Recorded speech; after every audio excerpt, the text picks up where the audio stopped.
How about Rihanna? I will say Rihanna came back for the first time since 2016. She hasn't dropped an album since 2016. Yeah. And I was excited to see what would happen. I'm not going to lie. I was kind of underwhelmed.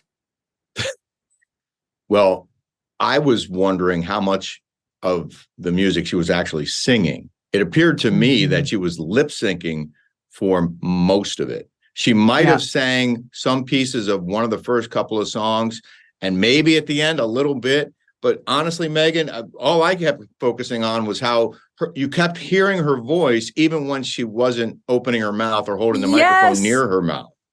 I saw the same thing. It's like, it's a lip sync show. It's not like an actual concert. I don't know. I love those floating platforms. Those things were really cool.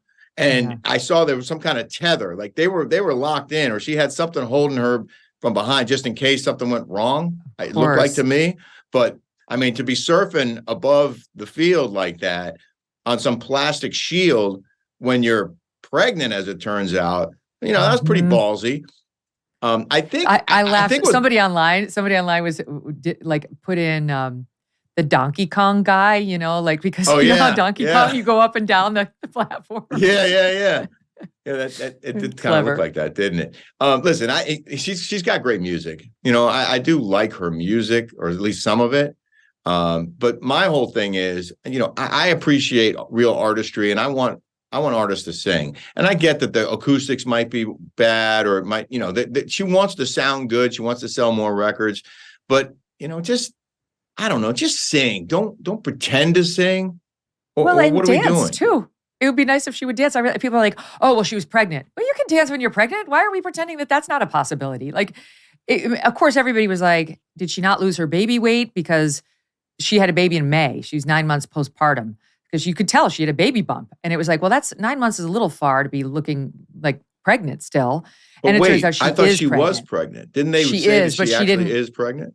Yes, but before she revealed that, like her spokesperson didn't come out and say she's pregnant until after the performance. So everybody was looking at the baby bump being like, is she just celebrating like the old baby bump? Is this a new baby bump? What is happening with the baby bump? Well, I can tell you that my wife and her girlfriends at this party last night were all focused on the baby bump. They all noticed it, and they said, she's pregnant. It looks like she's pregnent. So that was, the buzz at halftime. I will say tip of the hat to her for the tease, because she said something like, I might bring a special guest, which is kind of cute. But I mean, she didn't bring any, normally they'll bring in some other stars, like a surprise. She wasn't really dancing. And I just got to say, like, to me, it felt a little phoned in. Even the New York Times had a review out today saying, she got up there. She kind of phoned it in. She made sure to promote her makeup brand while she did her makeup. Like, that was clever. I mean, that was kind of clever. Try a little harder. I don't know. She said she was boycotting the Super Bowl a few years ago over the whole Colin Kaepernick thing. She was asked to do the Super Bowl, I think in 2019, and turned it down. And there are a lot of people who are questioning her commitment to whatever cause it was that she was trying to promote by saying, oh, you sold out. Why'd you do the Super Bowl now when you wouldn't do it 4 years ago?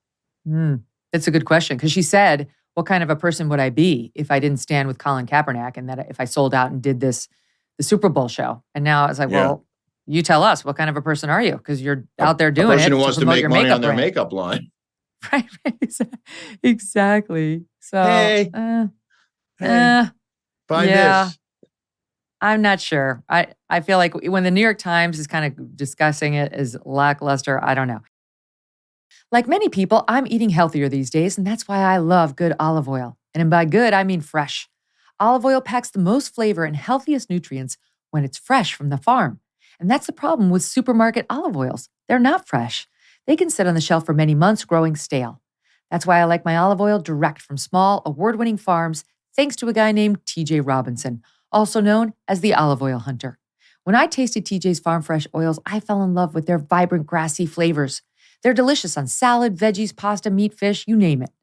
As an introduction to his fresh pressed olive oil club, TJ's willing to send you a full-size bottle worth $39 of one of the world's finest artisanal olive oils for just $1 to help him cover shipping. Best of all, there's never a commitment to buy anything, and you can cancel your membership at any time. Get your free $39 bottle for just $1 shipping and taste the difference freshness makes. Go to harvestfreshnow.com, harvestfreshnow.com for a free bottle and pay just $1 in shipping. harvestfreshnow.com.